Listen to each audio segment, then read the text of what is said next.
Shriram steel प्रस्तुत Beed icon या उपक्रमामध्ये आपलं सहस्र स्वागत आहे सर. सर धन्यवाद. सगळ्यात आधी तुमचं शिक्षण जे आहेत ते कुठून आणि कधी झालं? सर्वप्रथम माझं नाव सांगेल मी महेंद्र लक्ष्मण काकडे आणि माझं शिक्षण ड्रॉसमन सिव्हिल गव्हर्नमेंट ITI मानवतेतून झालेलं आहे. त्याच्यानंतर डिप्लोमा इन सिव्हिल केज मधून झालेलं आहे आणि बीटेक सिव्हिल बीड मधून झालेलं आहे. अच्छा सर, आपण या क्षेत्रामध्ये गेल्या 10 वर्षापासून कार्यरत आहात. तर आपण आतापर्यंत हो, कुठले प्रोजेक्ट हाकललेत? त्यात रेसिडेन्शियल असतील किंवा कमर्शियल असतील? मी आतापर्यंत कमर्शियल आणि रेसिडेन्शियल काही परमिशन आणि बिल्डिंग केलेले आहेत. त्याच्यामध्ये माजलगाव, तालखेड, केज, पाथरी, मानवत, परभणी अशा ठिकाणी कामं केलेली आहेत. आणि सर, तुम्हाला या क्षेत्रात येण्याची प्रेरणा कुणाकडून मिळाली? मला या क्षेत्रात येण्याची प्रेरणा म्हणजे मी ड्रॉसमन सिव्हिलला असताना अ, माझ्या सरांकडून मिळालेले आहे. त्यांनी मला खूप चांगल्या प्रकारे गायडन्स केलेलं आहे आपल्या सिव्हिल फील्ड बद्दल. त्यामुळे मी या क्षेत्रामध्ये आलेलो आहे. या क्षेत्रात आल्यानंतर सर तुम्हाला काही अडी-अडचणी आल्यात का? किंवा काही संघर्ष करावा लागला का?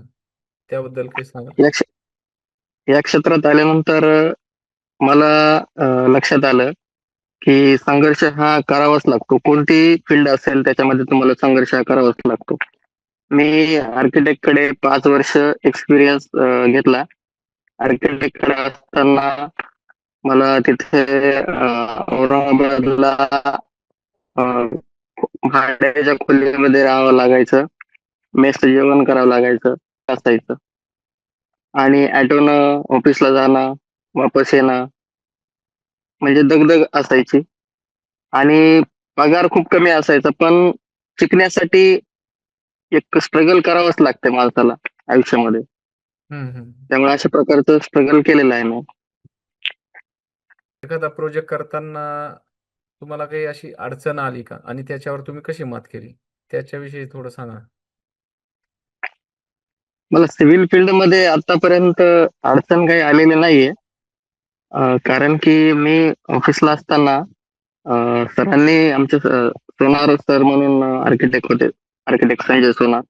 त्यांनी खूप चांगल्या प्रकारे मला सिव्हिल फील्ड बद्दल पूर्ण माहिती दिली. त्याच्यानंतर स्ट्रक्चरल इंजिनियर राकेश सर होते. त्यांनी मला स्ट्रक्चरल अनालिसिस सगळ्या गोष्टी शिकवल्या. स्टील क्वांटिटी वगैरे सगळ्या गोष्टी शिकवल्या.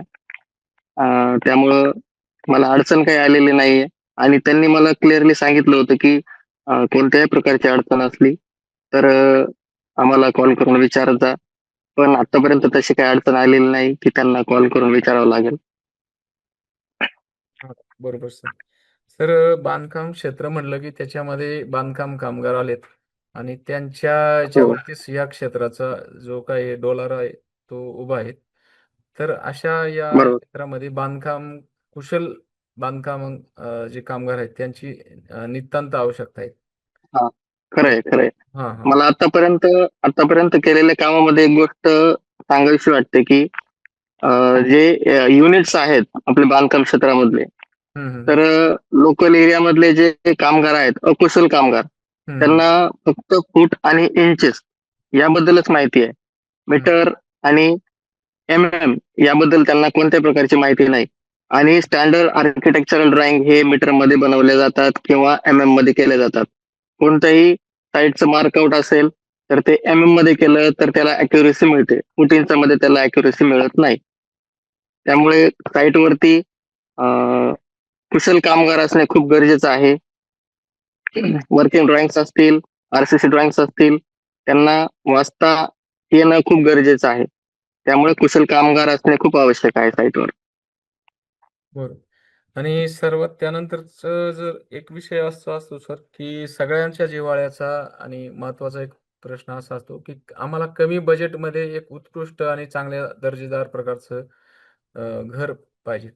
तर याचा तुम्ही समतोल कसा साधता किंवा ताळमेळ कसा साधता? समजा आता ग्राहकांची डिमांड असते, की आम्हाला कमी बजेटमध्ये चांगल्या प्रकारचं एक घर पाहिजे.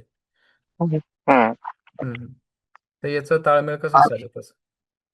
आम्ही आम्ही काय करतो, आम्ही सर्वप्रथम ग्राहकांना सांगतो की तुमचं जे घर आहे त्याची जी आता पूर्ण घर सँड मध्ये करणं हे खर्चिक असतं.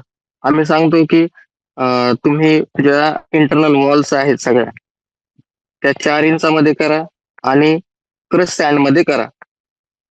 आणि तुमचं काही मोठं टावर होणार नाही, त्यामुळे तुम्ही स्टील कोणत्याही क्वालिटीचं घेतलं तरी चालतंय तुम्हाला. म्हणजे असं राजुरीच घ्या किंवा स्टँडर्डच टाटाच घ्या असं आम्ही सांगत नाही. सर, बांधकामामध्ये स्टीलची सगळ्यात मुख्य भूमिका असते. बांधकामाचा मुख्य कणा म्हणजे स्टील असतं. तर तुम्ही आतापर्यंत आयकॉन स्टील वापरला आहेत का? किंवा हो. वापरला असेल तर त्याची वापर गुणवत्ता वगैरे त्याविषयी काय सांगा सर? कसं आहे सर, मी ज्या सिटीला बिलॉंग करतो, पाथरी सिटी, तिथं G+3 चीच परमिशन आहे. आणि खूप क्वालिटीचं जे स्टील आहे, समजा टाटा स्टील असेल, तर तसे त्या ठिकाणी वापरायची तेवढी मला तरी वाटत काही आवश्यकता नाहीये. जिथं वापरायची आवश्यकता आहे, टॉवर मध्ये असेल, तिथं त्या ठिकाणी वापरलं तरच काही हरकत नाही. पण लोकल G+3 किंवा G+2 लोक बांधतात फक्त. मग तेवढ्यासाठी इतकं महाग असं स्टील घेण्याची आवश्यकता नाही.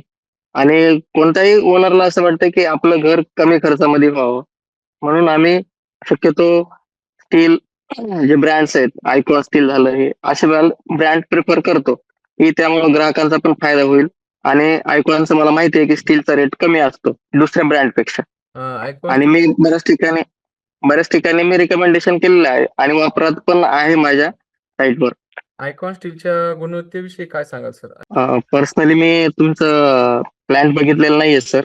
पण एक समजा मी जागेवर साईटवरती गेल्यानंतर रिंग असतील, स्टिरअप रिंग किंवा बीम वगैरे बांधताना, कट करताना आणि गजाची क्वालिटी वगैरे सगळे काही चांगल्या प्रकारचं आहे. काही इश्यू नाही त्यामध्ये.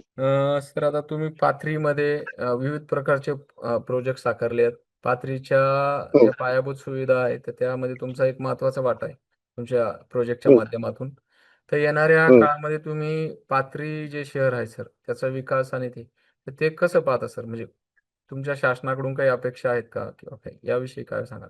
बांधकाम विभागामध्ये म्हणजे बांधकाम कल्याणकारी मंडळ जे आहे, हं. लेबर ऑफिस, हो.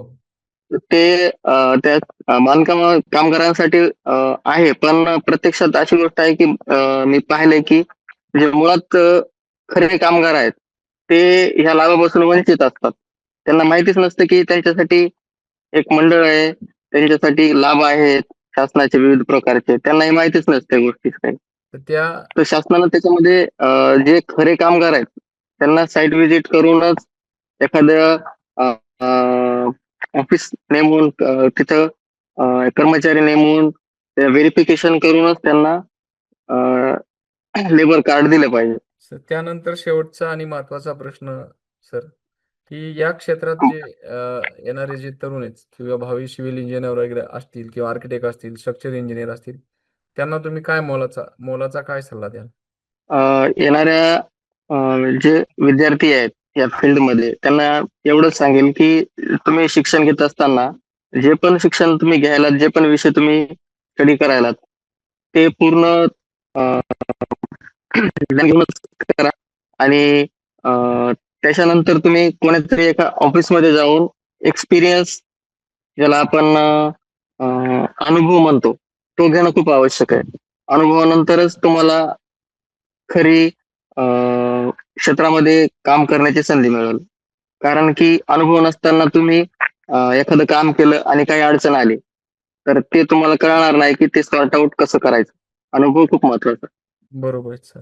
सर, तुम्ही या आयकॉन स्टील प्रस्तुत बीड आयकॉन या उपक्रमामध्ये आपला अमूल्य वेळ दिला आणि एक प्रश्नांना आमच्या सडेतोड उत्तरे दिलीत. खूप मोलाचं मार्गदर्शन केलं. त्याबद्दल तुमचं आयकॉन स्टीलच्या वतीने मनःपूर्वक आभार आणि धन्यवाद सर. धन्यवाद.